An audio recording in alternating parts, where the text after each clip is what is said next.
Our annual meeting. Feel free to work your way into the auditorium here.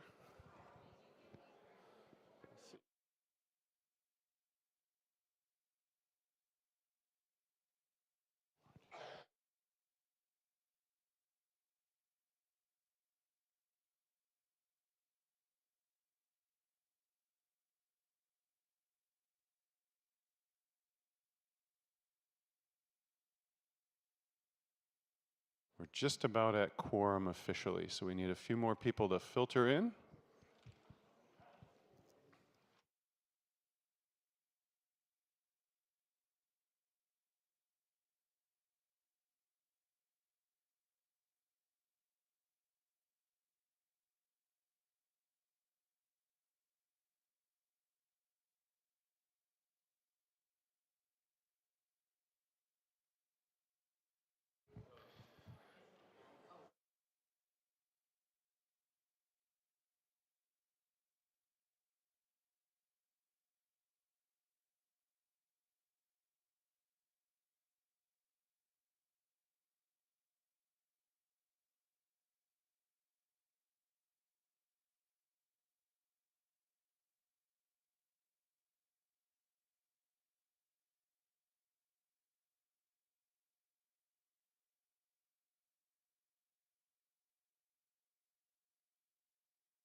Okay, good morning, everybody.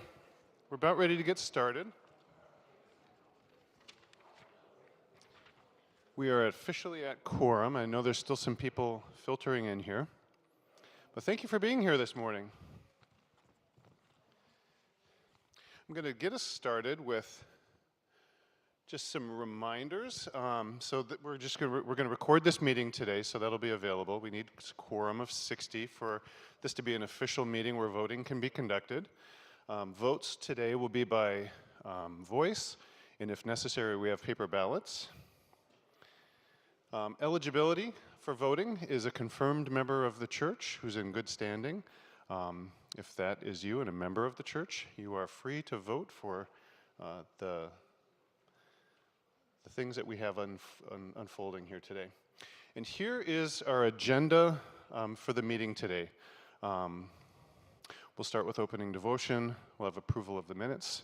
Go through some reports. We'll have elections. Approve the budget, and then we will talk about the constitutional update. So, oh yeah, I'm sorry. Thank you for reminding me. That is slightly out of order than what's in your printed thing. I rearranged it so that it was in line with the constitutional requests for how we operate our agenda here today. So with that, I'm going to turn it over to Pastor for a devotion. I believe I should be back on, yes. And so I'll invite you to open to your the cover, and this is the opening liturgy that congregations across the United States in the ELCA are using for their annual meetings. So there's expressing this unity with the wider church. So confident in God's generosity and gathered into one by the Holy Spirit, let us praise God and give thanks. God, we praise you and give thanks. You are good, and your mercy endures forever. You gave us a garden with good food to eat. We praise you for food that nourishes us. You rescued your people from slavery. We praise you for freedom. You gave us prophets to correct, rebuke, and encourage us. We bless you for your justice and mercy. You gave us your Son, Jesus, to love, redeem, and save us. We praise you for his death and resurrection. You gave us your Holy Spirit to be our advocate and comforter. We bless you for the gifts of every tribe and nation. Strengthen your church with every spiritual gift and commission us again to be your servant people. Multiply in us the fruit of the Spirit: love, joy, peace, patience, kindness, generosity, faithfulness, gentleness, and self-control. Send us in your love and mercy that the world may know you and praise you. Let us pray. Gracious God, you are the giver of every good gift. Bless us with all that we need for ministry in your name, that we might be a blessing to others. In the name of the one who broke bread and fed the multitudes, Jesus Christ our Lord. Amen. And because we have Megan is out on health leave, I will just remind us of that, the words of the anthem we just heard. If there's a song to be sung, we must sing it. If there's love to be shared, we must bring it. For God is calling us now, indeed, to go where there is need. Thank you, Pastor Inger. In your booklets there, you should see a copy of the minutes from our last annual meeting. I'm going to give everybody a chance to review those, and then we'll approve those before we can move on.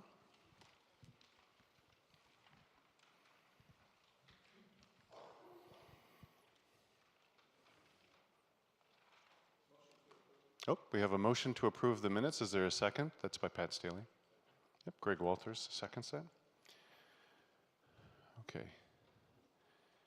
Any concerns with the minutes?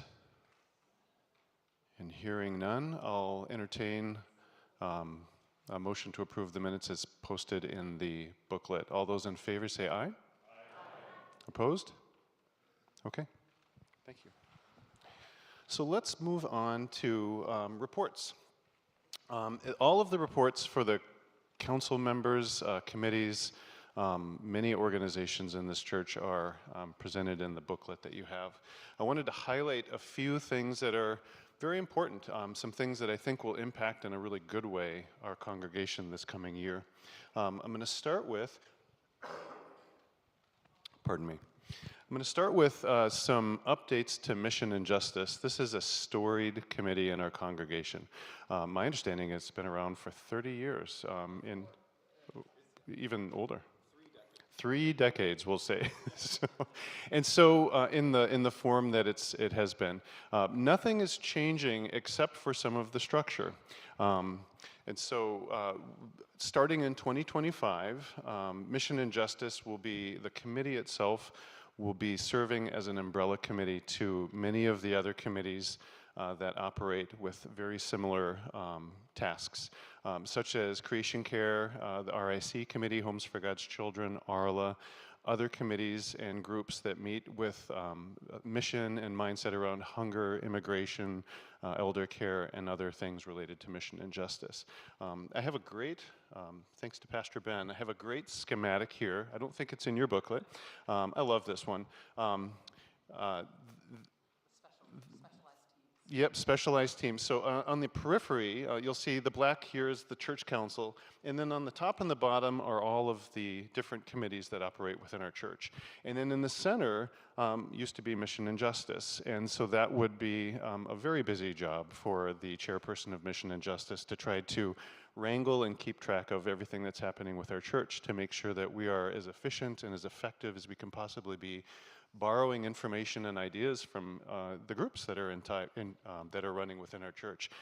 It's shifted now so that the leaders of those teams will now become the Mission and Justice Committee, in a sense, which will then report back to council, which makes things much more efficient and effective. And we're really excited for this new configuration. Mission and Justice isn't going away, but some of the people that have been on that committee for quite some time have decided to step down to make space for others. And so if you are on the previous iteration of Mission and Justice, could I have you stand just so we can appreciate all of the service and things that you've done?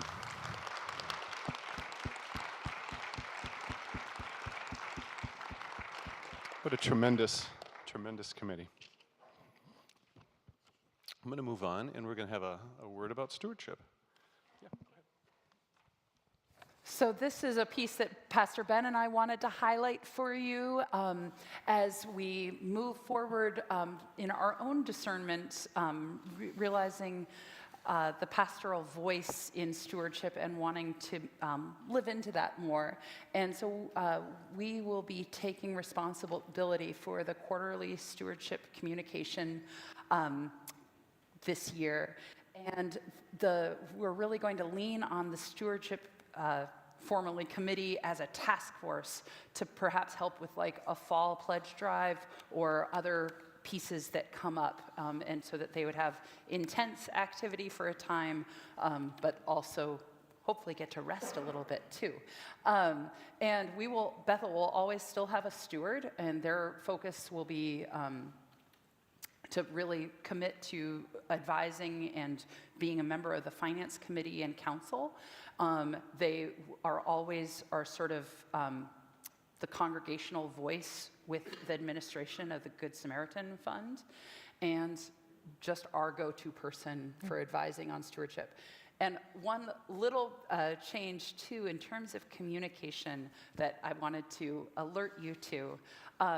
For the past year and a half, maybe, because we had gone through so much transition with our church management systems, and for, I believe it was my first or second year where we had really, the computer systems weren't cooperating, and so our financial transparency was, we were waiting for it, and you guys were waiting for it. So for the past year and a half, we've been publishing our numbers for you to see, so you could really track and to reestablish that you knew that Bethel had everything in order. At the same time, as we've talked about in church meetings before, church finances are a roller coaster. They don't follow the normal schedules. We have a program year, we have extraordinary generosity around Christmas and Easter. And so Pastor Ben and I met with Pastor Ani, who you all will meet later in Lent. And he is a retired pastor of one of the larger churches, Augustana, I believe. In St. Paul. In St. Paul, and recommended to us by parishioners. And his wisdom, one of the things he was like, are you publishing weekly numbers in your bulletin? And you're like, yes. He's like, don't do that. And he was saying that like, in terms of, because of the nature of church finances, he's like, that's sort of can be negative news or perceived as negative when it's not the real story. And so do not be afraid. Numbers will always be in the newsletter, that monthly report from your financial officer. And numbers are always available. If you're really concerned or like need to know, call the church office and we can connect. And then the pastors will have the quarterly reports as well. But in terms of the bulletin, we'll keep putting the attendance in there, but you will no longer have that fancy chart that tracking down. So that was one of the highlights that I just wanted to alert you to as we move into February. Yeah, this past year has, in many ways, from a stewardship perspective, has been kind of a transition year, kind of figuring out what works for where Bethel currently is at and its leadership, and leaning into the strengths and so we feel like we're settling into a system and a plan that works for Pastor Inger and I and the staff and the leadership, and we're excited moving forward from a perspective of creating a plan for stewardship and communicating that plan and, moving forward. So, thank you.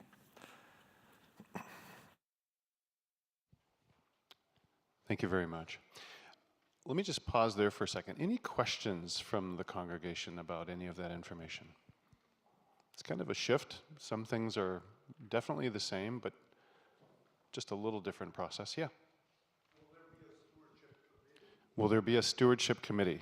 I think more stewardship task force, which is I believe all of the committee members have sort of agreed to be on the task force when we call on them. So there will still be a steward, and we have formally called the stewardship committee. Instead of meeting each month, they will wait till we call upon them, and we'd probably be like, okay, we're eyeing fall. Can we meet to start planning? What do you guys think would be a really good theme? So that, that we'd have that strength of numbers and creativity, but not that they would be a standing meeting throughout the year. Unless they decide to. I mean, so I think that's a frequent meeting, infrequent meeting. I think it really depends on what's happening in the church and what we need at the moment. As already been stated, there will be a steward who will have regular monthly meetings, and then also will be in needed and regular conversation with Pastor Inger and I in terms of a discernment and ongoing communication regarding stewardship. Yeah. Great question. And a little bit, my hope too is that, and just a huge round of applause for outgoing stewards and past stewards. That's one of the hardest working job at Bethel in terms of the existing version was sort of requiring run your own meeting, attend finance meeting, attend council as well every month, and be in close communication with the pastors around the Good Samaritan Fund. So that was a lot to have on one person's plate. And the hope is now, yes, call in a special task force when needed, but I think it will help actually just, there will be more energy in the right rooms, so there will still be that stewardship voice in a finance meeting, but and council, but it really focusing there, and then I'm hoping more energy to serve Bethel in those ways. Absolutely. Yeah. Any other questions? Okay, with that, I'd like to have Catherine Engel come up. Is she in the room? There she is.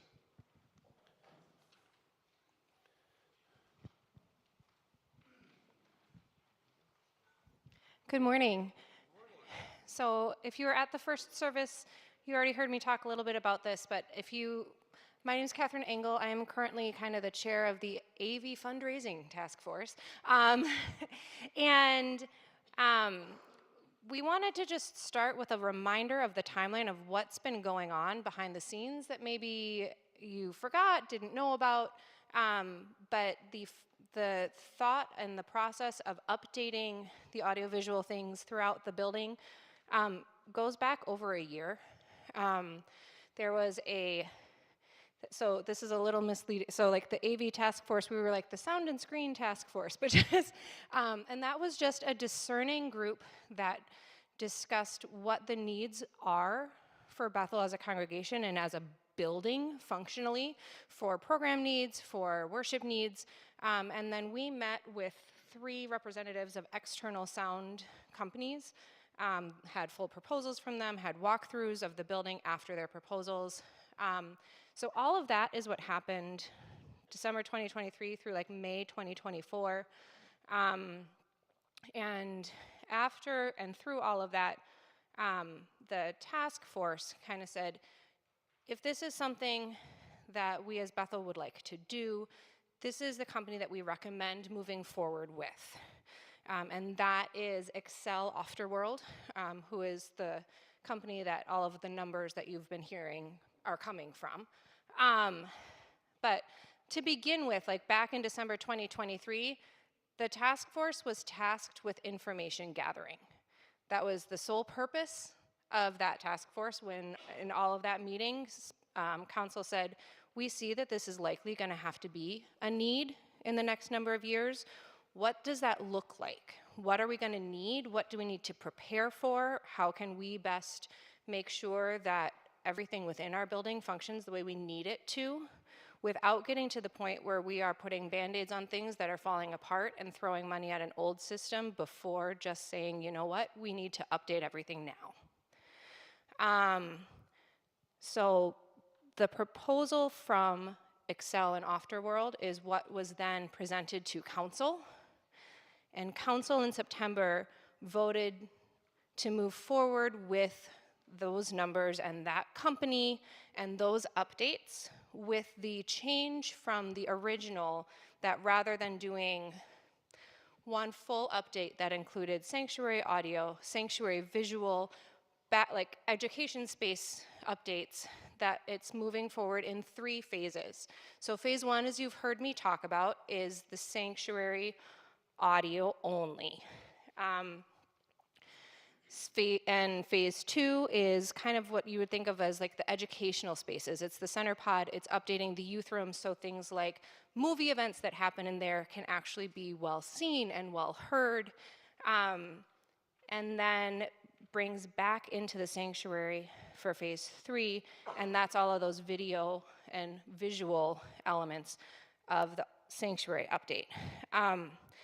The other piece that has been communicated in writing but hasn't been said out loud recently maybe, is that part of the agreement with council also when they said, yes, this is a good idea, we think we should do it now, we think we should move forward in stages, is also that nothing gets signed in a contract with Excel until all of the dollars have fully been raised and are in Bethel's hands for each phase.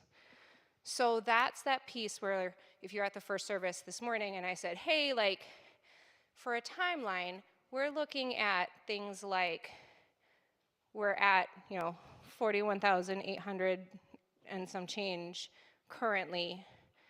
We can't say a time and a clock starts in terms of thinking about what it looks like to have things installed here until all of that full total is raised. This isn't a pledge now and pay later and we'll move forward if we have pledges. It is a once we have what we need for each phase, then that phase gets set in motion.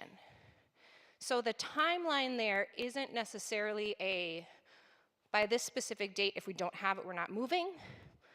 But also, if you were at the first service this morning, like, our system is getting to a point where it is impeding the ability to do worship well in a way that doesn't feel sometimes distracting. So the sooner we get to that 65.5, the sooner that then all of that work can be done in this space, and the sooner we can move to thinking about what's next. So phase 2, for instance, is like those education spaces, and we've already had conversations that like come next fall and program year of next year, the spaces that we have don't function the way we need them to for things like confirmation.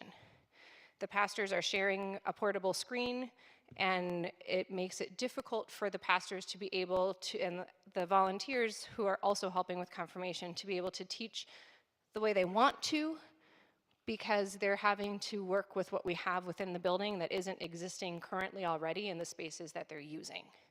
So the other piece there is as soon as we get to that phase 1 total, anything that continues to come in immediately starts being put towards that phase 2 total to then be able to continue to just kind of keep the ball rolling down the lane. So does anybody have questions about that? Yes, Noel? It depends on what some of the equipment is. So some of the, like, I believe, and please correct me if I'm wrong, but that like some of the ceiling speakers in some of the places will be moved around to replace, it's possible to replace some of the ones that are older. The wireless mic system will be able to be transferred to be used for the outdoor services in the summertime, so that we're not just completely saying, we invested in this and we're done with it, I guess. And also for that, like if you've attended the outdoor service in the summer, when it's windy, mics get interesting.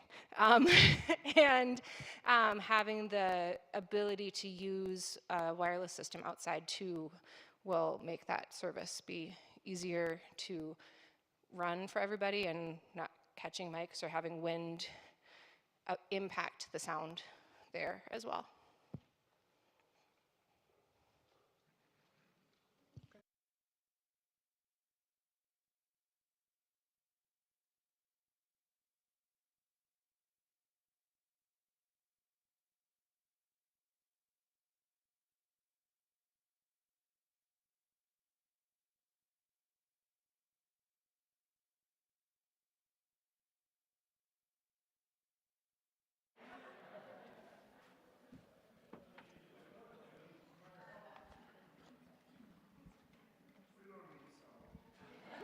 Okay, there we go.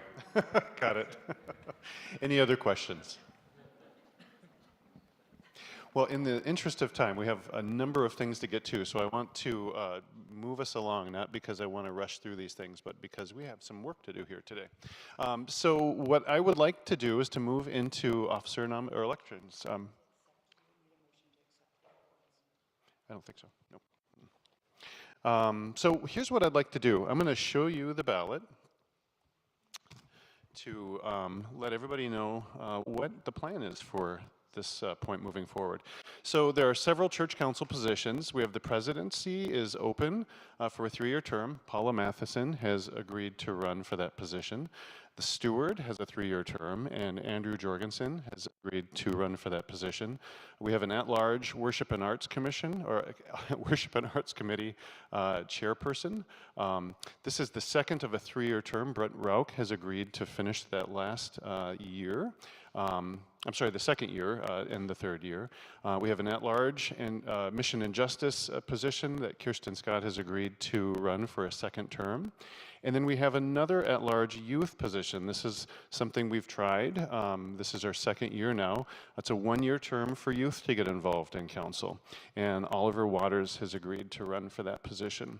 Endowment Committee has several spots that have opened up now just because of the attrition through the terms that they have. Kevin Fink has agreed to run for a second term. Heidi Mueller-Peterson was put into the position by appointment of the council, or the committee rather, last year, but has agreed to run for the last of a 3-year term.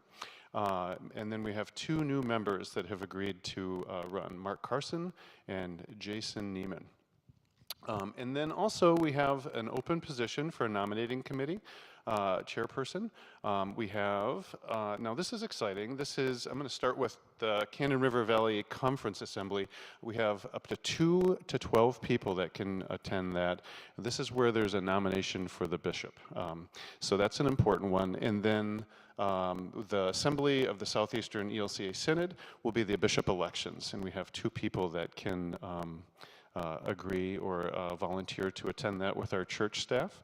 And then Lutheran Home of the Cannon Valley, NRC annual meeting.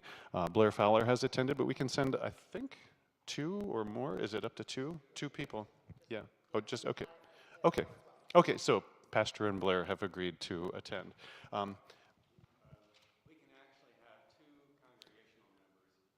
In addition to pastor. So we have 1 more position that someone can agree to attend. Okay, that's what I thought. Okay. So I will certainly entertain any nominations from the floor before we move forward with the ballot. For any of the positions, are there any nominations from the floor? This is a great way to get involved in just understanding what's happening on the synod level. NRC is a really important partner. That's a very interesting meeting to attend as well. And there's treats and coffee too. I will say the 2025 Assembly of Southeastern ELCA Synod, that's a 2-day conference down in Rochester, so that could be an overnight. Or I'm sorry, Mankato. I thought it was Rochester, but it's Mankato. Okay. Plug for that. You get to hang out with your pastors. You get to see all, Yes. like maybe your other friends. And our synod does a beautiful job with worship, so it's really fun to see worship across the synod and the creativity they have. And yes, it's an exciting year. Our Bishop Hassanelli is up for re-election. Many will hear about more nominees at the conference assembly is when we would hear what other names have come forward.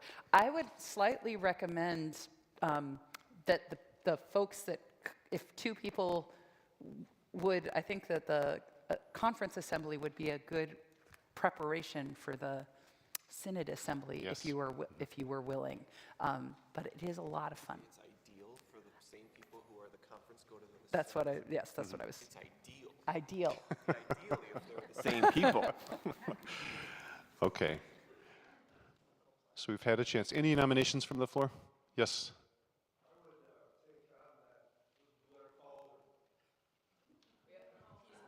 Oh, you're gonna compete with Blair at the NRC? Oh, yeah. You want? I'm joking. You want to go to the NRC meeting too? Okay, you're nominating yourself. Perfect. Okay. Yes, Carol. Oh, that's a great idea. Yeah. So if you are being nominated for a position, if you could please stand. I will. Yeah. Yeah, and I'll just read your names, and then if you can just raise your name. So we'll start with Paula Matheson. There she is. Yep, there's Paula. Oh, that was a very subtle hand raise. Andrew Jorgensen is running for steward. Brent Rauch, right here. There's Brent. Kirsten Scott, right up here in front. Is Oliver Waters here? Oliver might not be here. Kevin Fink, if you could just give your hand a raise. Heidi Mueller-Peterson, is she here today? Oh, there she is. Okay, great. Mark Carson, I saw him. Where's Mark? Oh, he might have wandered away here for a second. And then Jason Neiman. There he is. Okay.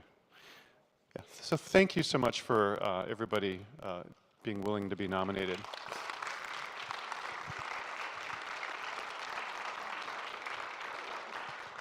And thank you, Carol, for reminding me to have everybody stand. So what I would certainly entertain is a motion from the floor to accept the ballot as posted here on the screen. Well, we need those names.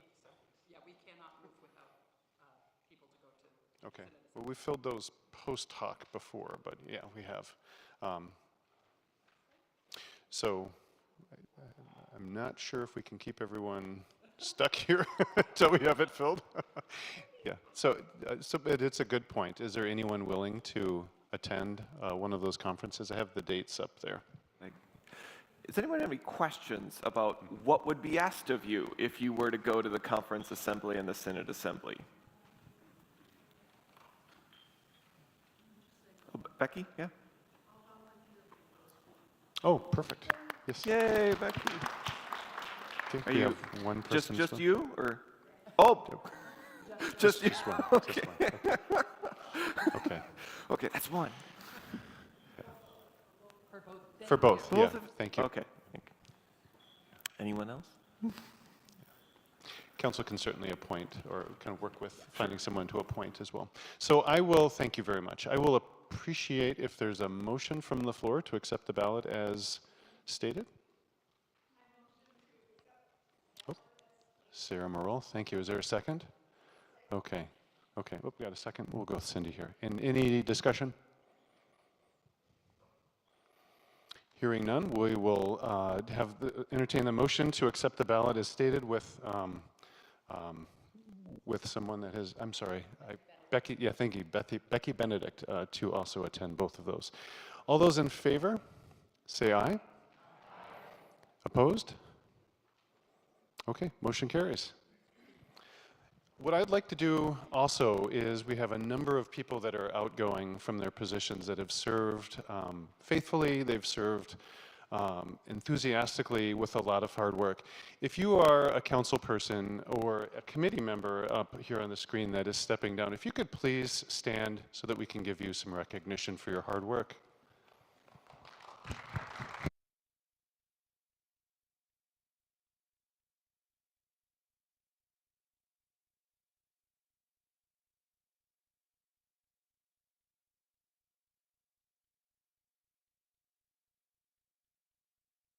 While it's coming back on, Bill, President, is outgoing. He's one of those people as well, so thank you, Bill. Thank you. And I just want to give a quick plug too. If you have an interest in knowing more about how the church works, meeting some fantastic people, this is any of these positions up here are a great opportunity to understand your church, your congregation, and how faith really works in action. So definitely consider that for the future. So I'm going to move ahead here and talk about financial reports. So in the booklet that you have a proposed 2025 budget to review. Page 39, thank you.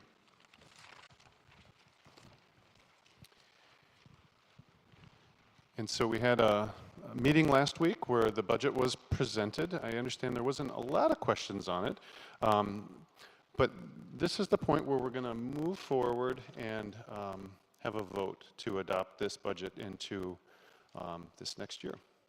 And so I want to just remind everybody that this budget, this is all of us. This is not Bethel's budget. It's not the church budget necessarily, it's really all of us. And so this church has a lot of moving pieces, and so we heard a little bit about the AV process that we're going through. That's different from the budget that the church operates under. And I want everybody to really be thoughtful about how we all interact with our own giving, our own generosity, and how we use this building. We don't use the staff, but how we rely on the staff and the pastoralship for us to do the work that we do here.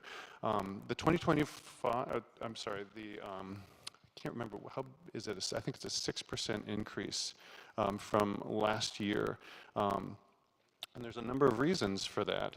But I want everybody to just be thoughtful that when we take the budget, and I know this was presented last week, we approximately divide it by the amount of households.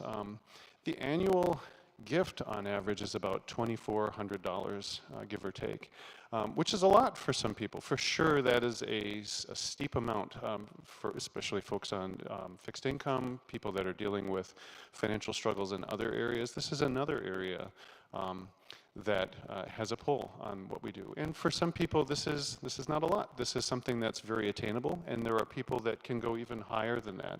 So I want everybody to be thoughtful and to consider how do you want to support this whole infrastructure that we rely on so heavily.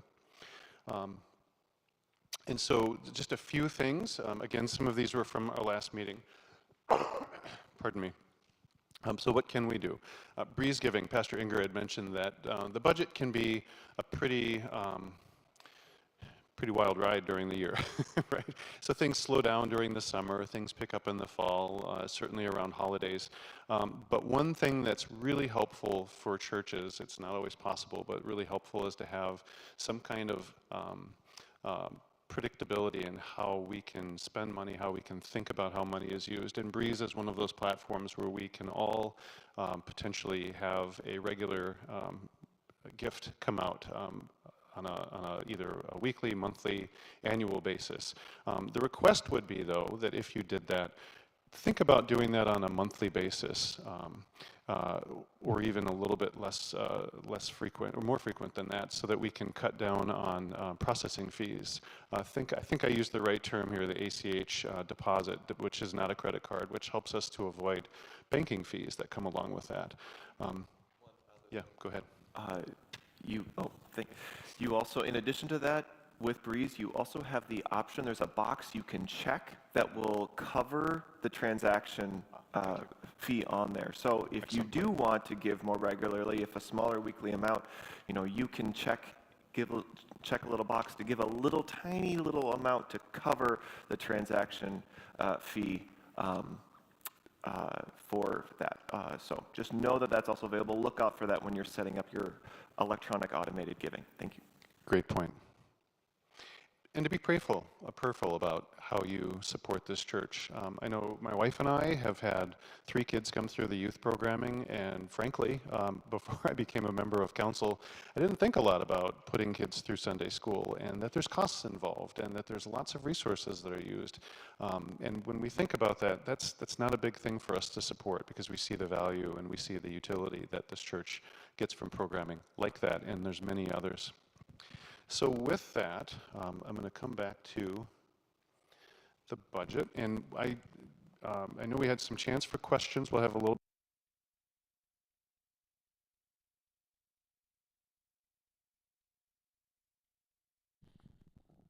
Is this one on?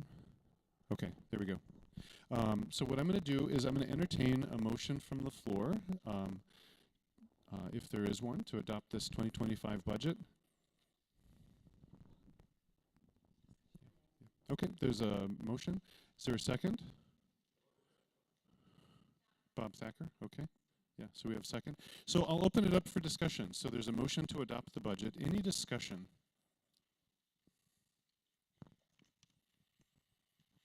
This is an easy crowd.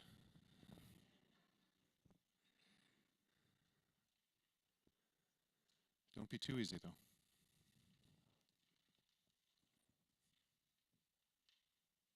Yes, Andrew.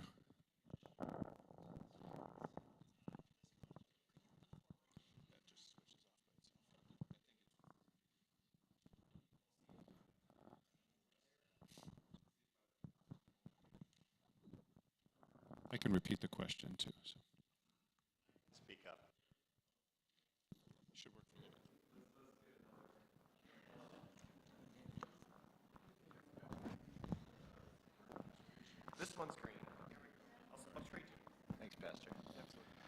Everyone hear me? Just want to mention that this budget represents, as a member of Finance Committee, we've put so much into thinking through this and prayerfully looking at this budget. This is a maintenance of what we already do as a congregation. And the increase goes to our increased costs in terms of insurance, in terms of what it costs to keep the lights on, and giving a little bit of a raise to our staff who work so hard for it. So that was what I wanted to share. Very well stated. Yeah, I will say I agree with that, that for the most part, Bethel has held costs very stable, and the increases here are things that we don't have control of. Thank you. Any other discussion? Just want to clarify on the personnel side, because these are large numbers and stuff. I believe that personnel, it was in general just a cost of living adjustment, and then we had 2 positions that were under market rates where they adjusted. So that's, but just to, personnel is very good prayerful stewards, and it was not like raises for everybody in a year that has lots of other financial claims. Okay, hearing no other discussion, I'll bring it to a vote. So the motion is to adopt the 2025 budget as presented in your packets. All those in favor say aye. Opposed? Okay, excellent. Motion carries. So the last main chunk that we want to get through here today, and I'll try to do this as interestingly and as excitingly as I can, are some constitutional and bylaw changes. So some of these, actually these changes started a few years back before I became president. Brian Germelin, I think it was Petter Jothan and Chris Bussman, I believe, were the primary team that started going through our Constitution, which is not a fun process, but it can be pretty interesting, but it can be a little dry, to start updating some things and to change. And so as that came through council, we learned that a constitution had been out of compliance for a little while, because when you go to synod meetings, there's voters meetings that then change some of the language and some of the updates that need to happen. So some of the changes are, well, actually I shouldn't say some, the changes to our constitution are required for our church to make, because they bring our language in alignment with the ELCA and the synod model constitution requirements. They're not super exciting, but as an example, church council has been replaced by congregational council.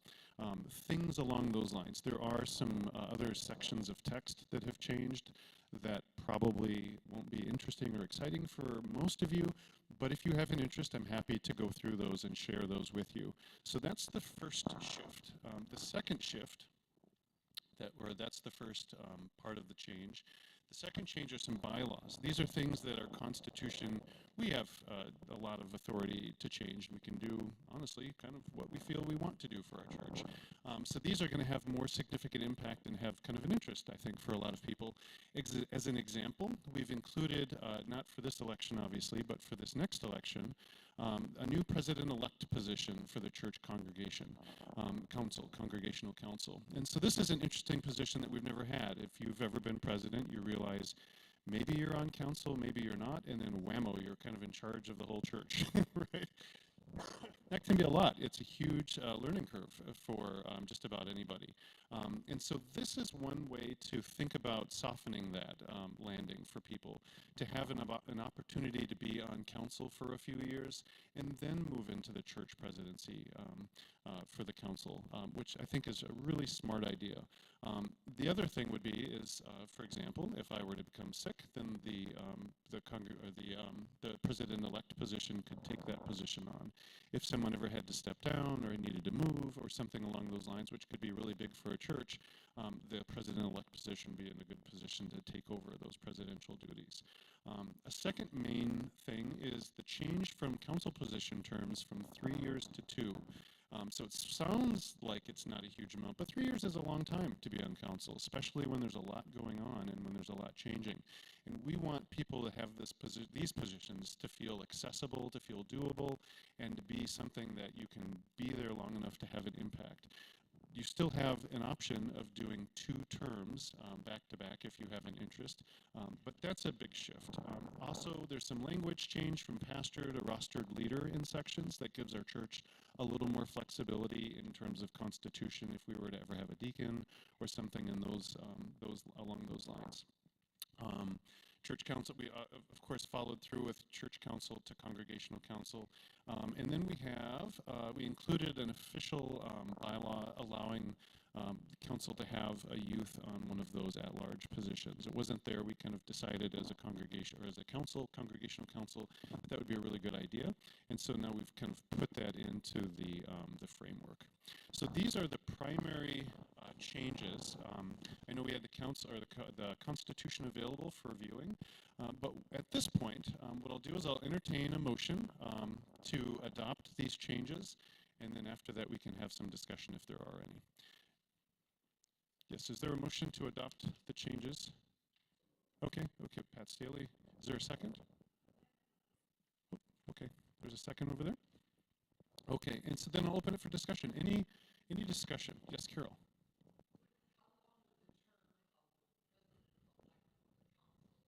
2 years.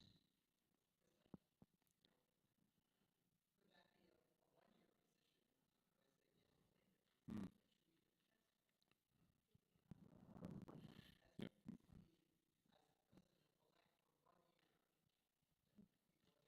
I see, yeah. So there's a staggered kind of process.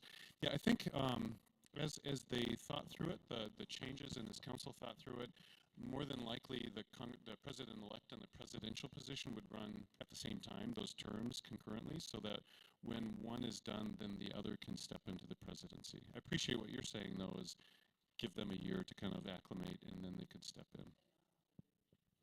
Yeah. Yes?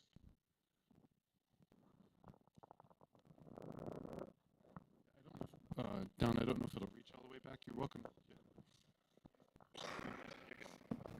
Yeah, I can yell also. I'm Don Pavick, and actually that terms, we changed that when I was president. And we always had 2-year terms here. And we changed the bylaws that year. Ryan Blumhofer helped us do that. And the idea behind that was that we have 9 council positions, and then you could turn over 3 every time. You had 3, 3, 3. When with the 2-year terms, you always run into that haggle. What do you do with 2, 4, 6, 8, and all of a sudden you had that one person that somehow has got to overlap. So I'm sure there's some way to handle it with the president-elect position might add something to that, where maybe you would have 8 council members, and the president and the president-elect, as you were saying, may not be included in that somehow. But back then, we felt that was pretty important to have the even numbers to go on and off. So anyway, that's the history on it. Okay, thank you, Don. Any other discussion?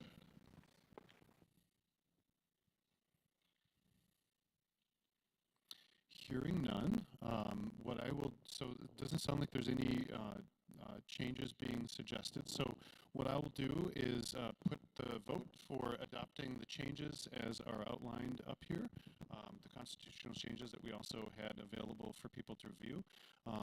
All those in favor of adopting the constitutional changes clarified here, say aye. Opposed? Okay, motion carries. Thank you, everybody. Thank you. On a personal note, thank you so much for being such a gracious congregation. We've had a lot of change, a lot of things happen. This is a busy church, and I appreciate everybody's thoughtfulness in allowing me a chance to get up to speed and to be a spokesperson for the church and for the council. So thank you so much.